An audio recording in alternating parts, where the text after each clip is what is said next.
You think silence means you lose. That's why people can control you. Because the moment they provoke you, you rush to explain, to defend, to react. Your mouth becomes the remote in their hand. One comment, one insult, one accusation, and suddenly you're dancing for their attention.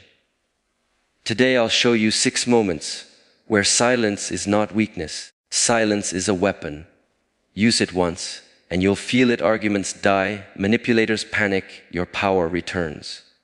But be careful. Most people fail the first moment in the next 24 hours because it happens when your blood is hot and your ego is begging to speak.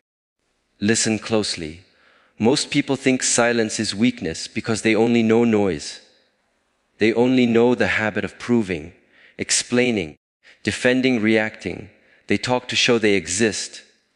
They talk to win small wars and lose their life.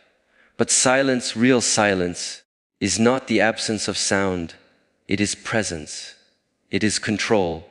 It is a blade still in its sheath. If you do not learn when to stay silent, your mouth will donate your power to anyone who knows how to provoke you. Your words will become the rope they use to pull you into drama, into ego, into unnecessary fights. You will think you are speaking your truth, but you will be feeding their appetite.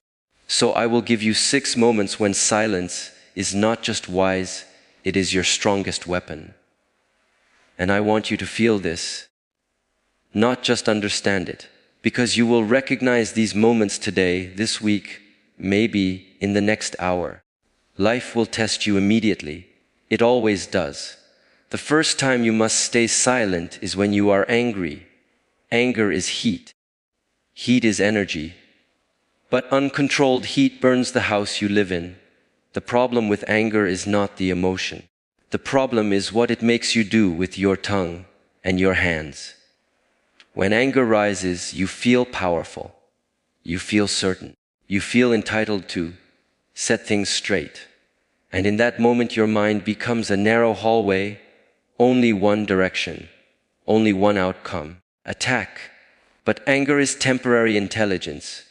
It feels like clarity, but it is only intensity. And intensity is not wisdom. So when you are angry, do not speak first. Breathe first. Make the anger sit down in front of you like a student. Watch it. Ask yourself, do I want to be right for 5 minutes, or do I want peace for 5 years? Because one sentence said in anger can cost you a relationship, a job, a reputation, a future you were building slowly. People say, but I needed to express myself. No, you needed to discharge, you needed to spill the fire, and you chose the quickest exit, your mouth. Silence is the door that keeps the fire inside until it becomes light instead of destruction. When you are angry, let your body speak through discipline. Unclench the jaw, lower the shoulders, exhale longer than you inhale. Feel the anger as sensation, not as a story. The story is what makes you cruel. The sensation is just energy. If you do this, something strange happens. The anger loses its grip. It doesn't vanish, but it becomes usable. It becomes strength without violence. And here is the test. Someone will provoke you, and then wait for your reaction like a fisherman watching the line. They want the bite. They want the proof they can control you. When you stay silent, you cut the line. Your silence will feel like losing at first because your ego is addicted to winning. But later, in the quiet of the evening, you will realize you did not lose. You kept your dignity, you kept your options, you kept your power. The second time you must stay silent is when you don't know the full truth. There is a special kind of embarrassment that comes from speaking too early. You step forward with confidence. You give your opinion like a verdict, and later you discover you were missing one detail. And now your certainty looks like arrogance. Some people speak fast because they fear looking ignorant. But the irony is, Speaking without understanding is the fastest way to become ignorant in public. Wisdom does not rush. Wisdom observes. When you don't know, silence is not emptiness, it is respect. Respect for reality. Respect for the complexity of a situation. Respect for the people involved. Most conflicts become bigger because of words built on assumptions. I heard that you, I know what you meant, you always, you never. These are lazy words, and lazy words create expensive problems. So train yourself to pause, to say less, to ask one clean question instead of making 10 dirty statements. If you are unsure, do not decorate your uncertainty with confidence. Just be quiet and look again. Notice how powerful this is.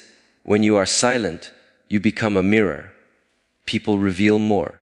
They fill the space. They show their motives. They expose contradictions. They give you information you would have missed if you were busy performing. And when you finally speak, your words land like stones. Not many, but heavy. The third time you must stay silent is when someone is trying to drag you into a pointless argument. Not every invitation deserves your attendance. There are people who don't want to understand you. They want to defeat you. They don't listen to learn. They listen to reply. Their mind is not a door. It is a wall with posters on it. If you argue with a wall, you get tired and the wall stays the same. Some people argue because it is their sport. They feel alive when there is tension. They confuse intensity with meaning.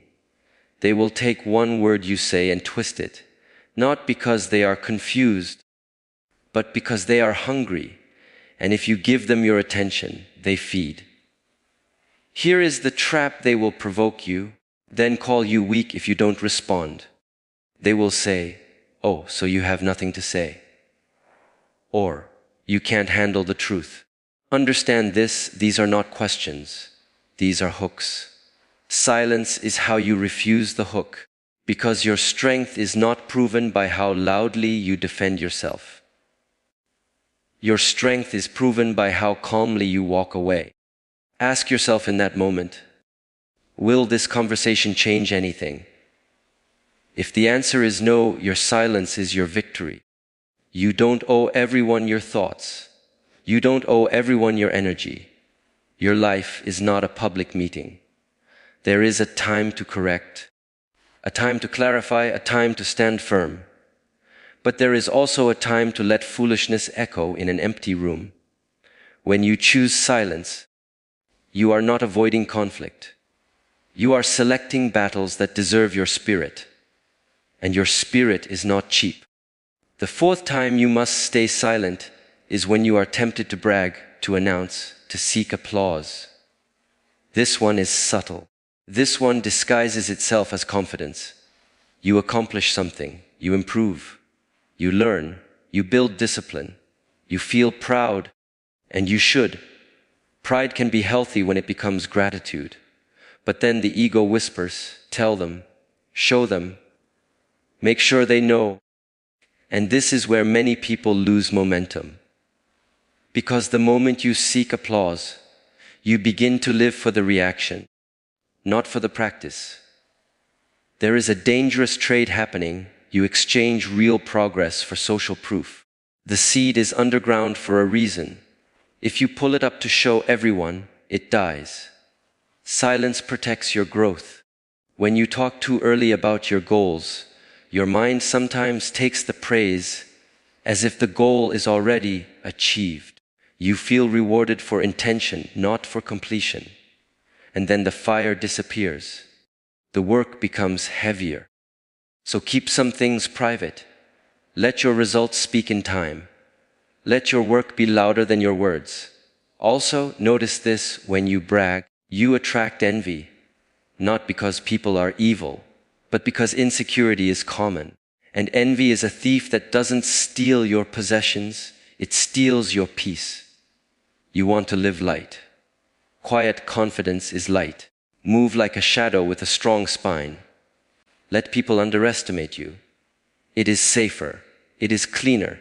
It gives you freedom. The fifth time you must stay silent is when you are hurt and you want to punish. When you are wounded, you want the other person to feel your pain. You want them to understand what they did. You want to strike back with words sharp enough to cut. This is human. But listen, pain is a poor advisor. If you speak from hurt, you will often choose words that cannot be returned to your mouth.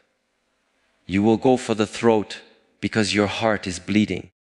And then later you will say, "That's not what I meant." But it is what you chose in the moment. Silence is the bandage that stops you from bleeding on people who didn't cut you, or even on people who did. There is a big difference between setting a boundary and punishing. A boundary is calm and clear. Punishment is emotional and messy. When you are hurt, silence gives you time to separate the two. It also exposes something important: whether the other person is capable of responsibility. If you speak immediately, you might give them a script. You might show them how to defend themselves. You might lead them out of accountability by over-explaining your pain. But when you are silent, you observe, do they come closer with care? Or do they get angry that you are not easy to control? Do they apologize with sincerity, or do they pressure you to get over it so they can be comfortable again? Silence becomes a test. And while you are silent, do not become cold. Do not become bitter. Silence is not a weapon to manipulate. Silence is a tool to regain balance. Here is a practice when hurt. Write your words down before you say them. Put them on paper. Let the poison leave through ink, not through your mouth. Then wait. Read it later. You will be surprised how much you no longer want to say. And then, if you must speak, speak like a surgeon, not like a warrior. Precise, minimal, clean. The sixth time you must stay silent is when someone shares something with you in vulnerability, when their heart is open. This is where many people fail because they think love is advice. Someone tells you they are struggling, they are confused, they are afraid, and you rush to fix them, to correct them, to solve them. But the moment you rush, you make their pain about your competence. Sometimes the most powerful thing you can give a person is your quiet attention, your steady presence. You're listening without interruption, without judgment, without turning their story into your story. Silence here is not passive, it is active compassion. When a person is vulnerable, their nervous system is sensitive. They can feel when you are waiting for your turn to speak. They can feel when you are mentally preparing advice instead of actually hearing them. So stay silent. Let them speak until they are empty. Let them hear themselves. Often, people don't need solutions first. They need space first. And when they finish, do not rush to fill the gap. Let the gap exist. Let the words settle. Then, if you speak, speak softly and simply. Ask, do you want comfort or do you want feedback? This one question can save relationships because you stop assuming your role. You let them choose what they need. Silence in this moment becomes strength because it takes strength to not perform. Now listen, these 6 moments are not rules to make you quiet all the time.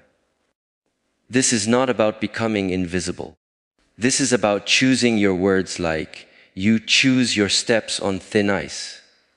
Most people slip because they move without awareness.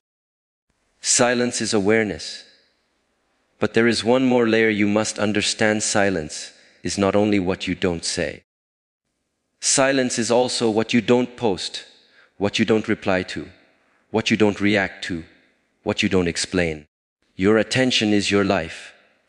Every time you react impulsively, you hand your attention to someone else. You let them decide your emotional weather. You become a puppet that calls itself honest. Honesty without mastery is just impulsiveness wearing a good mask. So here is how you train silence until it becomes natural. First, practice the pause. Before you reply, take one breath, not a dramatic breath, a quiet breath. Inhale through the nose, exhale slowly. This creates a small space. In that space, you regain choice. Second, practice shorter answers. Many people speak in paragraphs when a sentence would do. They explain because they fear misunderstanding. But excessive explaining often creates more misunderstanding, and it signals insecurity. Third, practice letting others have the last word sometimes. Your ego will scream. It will say, if I don't respond, they think they won. Let them think. Let them celebrate. Let them walk away with their illusion. You walk away with peace. Fourth, practice watching your body signals. The urge to speak is physical tight throat, fast heart, hot face, restless hands. Train yourself to recognize these as alarms. The alarm is telling you, be careful. Your mouth is about to cost you. Fifth, practice deliberate speech. When you do speak, make your words clean. No extra blame. No dramatic exaggerations. No, always, and never. Speak about what happened, how it affected you, what you need next. That is strength. And now, I want to bring you back to the beginning. Silence is a weapon, but it is also a shield. A weapon when you refuse provocation. A shield when you protect your peace. A teacher when you learn yourself. A mirror when you observe others. A temple when you hold space for pain. If you master silence, you will notice something. Life becomes simpler. Not because problems disappear, but because your mouth stops creating new problems. You will begin to feel a quiet authority. People will feel it too, not because you demand respect, but because you are not desperate for it. And when you do speak, you will not speak to convince. You will speak to clarify. You will speak to guide.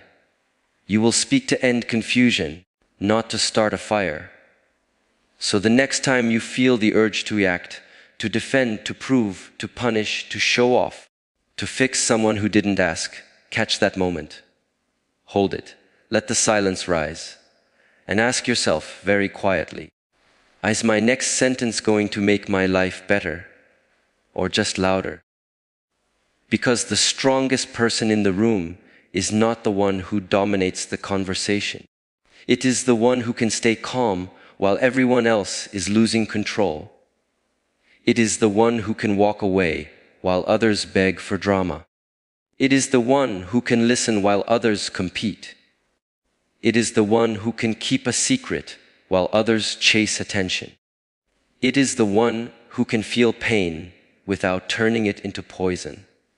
And if you want to know whether you are truly strong, don't look at the days when life is easy. Look at the moment you are disrespected. Look at the moment you are misunderstood. Look at the moment you are accused. Look at the moment you are tempted. Look at the moment your pride is challenged. In those moments, silence will either feel like torture or it will feel like freedom. Train until it feels like freedom. And the next time someone tries to pull you into their storm, you will stay still, not frozen, not afraid, just grounded. And they will realize they cannot move you. They will realize they cannot buy your peace with cheap words. They will realize that your mind is not a marketplace. It is a mountain. So today, choose one of these 6 moments and commit to it. Just one. Maybe it is anger. Maybe it is the urge to prove. Maybe it is the desire to argue with someone who lives for conflict. Maybe it is the habit of announcing your plans. Maybe it is the need to punish when you're hurt. Maybe it is learning to listen when someone is breaking inside. Choose one. And when the test comes, and it will come, do not aim to be perfect. Aim to be aware, because awareness is the beginning of mastery. and mastery is quiet. Now breathe. Feel how much power exists when you don't rush to spend it. Feel how much strength exists when you can hold your tongue and hold your center at the same time. And when you step back into your day, carry this with you. The world is full of noise, full of opinions, full of people performing. But you don't have to join them. You can move differently. You can be the person who speaks less and lives more. You can be the person who doesn't argue with fools, doesn't trade peace for pride, doesn't confuse attention with love, doesn't confuse reaction with courage. And if you want to practice right now, here is the simplest drill. The next time you are about to speak, pause and count to 3 in your mind. 1, to notice your emotion. 2, to choose your intention. 3, to decide if silence is stronger. Then, only then, either speak with precision or let silence do the work. Because sometimes silence does more work in 10 seconds than words do in 10 hours. And you already know this is true because there was a time you said nothing and it saved you. There was a time you held back and later you thanked yourself. There was a time you didn't send that message and your life stayed clean. So don't just listen to these words. Use them. The next time life offers you a moment to be loud, to be reactive, to be careless, take the weapon that most people never learn to hold and see what happens when you choose silence.